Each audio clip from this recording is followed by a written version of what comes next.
Load shedding, জ্বালানি সংকট ও ডিজেলের বাড়তি খরচে বিপাকে পড়েছেন রংপুর অঞ্চলের কৃষকরা। সময়মতো জমিতে সেচ দিতে না পারায় উৎপাদন ব্যাহত হওয়ার আশঙ্কা দেখা দিয়েছে। এ বিষয়ে রংপুর থেকে সরাসরি জানাচ্ছেন আমাদের প্রতিনিধি শাহরিয়ার মিম। মিম, আপনি আমাদেরকে জানাবেন কি পরিস্থিতি দেখছেন এবং যেই সংকটের কথা আমরা বলছি, জ্বালানি সংকট, ডিজেলের বাড়তি খরচ, কি ধরনের ভোগান্তিতে আছেন কৃষকরা? ফাইজা, আপনাকে ধন্যবাদ। এখন রয়েছি রংপুরের একটি বড় ক্ষেতে। আপনাকে জানাতে চাই যে রংপুরে যে আসলে এখন যে ডিজেলের যে দাম বৃদ্ধি পেয়েছে, অর্থাৎ সারা দেশের মতো কিন্তু রংপুরেও কিন্তু এই যে তেলের দাম বৃদ্ধি এবং সেই সঙ্গে যে লোডশেডিং সব কিছু মিলে কিন্তু বিপাকে পড়েছে এই অঞ্চলের কৃষকরা। আমরা এখন যেখানে রয়েছি, আপনারা নিশ্চয়ই দেখতে পাচ্ছেন যে আমার পিছনে যে এখানে কিন্তু ধান ক্ষেত।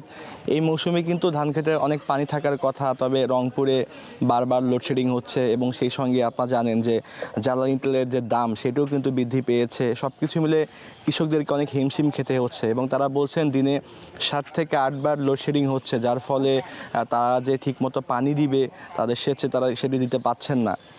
আপনাকে একটু জানাতে চাই যে পল্লী বিদ্যুৎ এবং সেই সঙ্গে কিন্তু নিস্কো কর্তৃপক্ষ আমাদেরকে জানিয়েছে যে দিনের বেলা চাহিদা থাকে 200 মেগাওয়াট আর দিনে থাকে 950 থেকে 1050 মেগাওয়াট।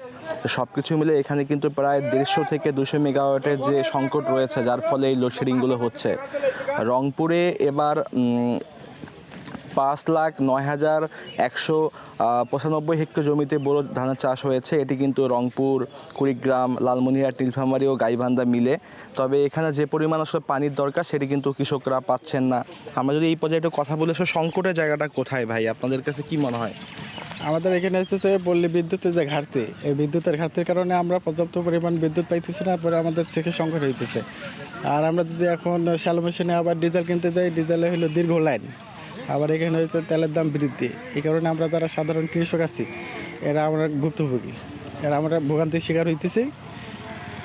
আচ্ছা, তো যেমনটি শুনছিলেন এখানকার যারা কৃষক রয়েছেন তারা যেটি আসলে বলছিলেন যে এই যে সমস্যাগুলো তারা হচ্ছে, একদিকে লোডশেডিং, অন্যদিকে যে আসলে জ্বালানি তেল তারা যদি নিতে যায় সেখানেও কিন্তু দীর্ঘ লাইন এবং তারপরেও কিন্তু তারা যে তাদের সময় মতো যতটুকু দরকার ততটুকু তারা তেল পাচ্ছেন না, যার ফলে তারা তাদের যে এই কৃষিক্ষেত্রে তারা কিন্তু পানি দিতে পাচ্ছেন না এবং যার ফলে কিন্তু তারা কিন্তু বেশ দুর্ভোগে পড়েছেন। শুধু এই কৃষি খাতে নয়, রংপুরের যে খামারগুলো রয়েছে সেখানেও কিন্তু সমস্যা হচ্ছে। তো এই ছিল রংপুর থেকে আমার কাছে সর্বশেষ।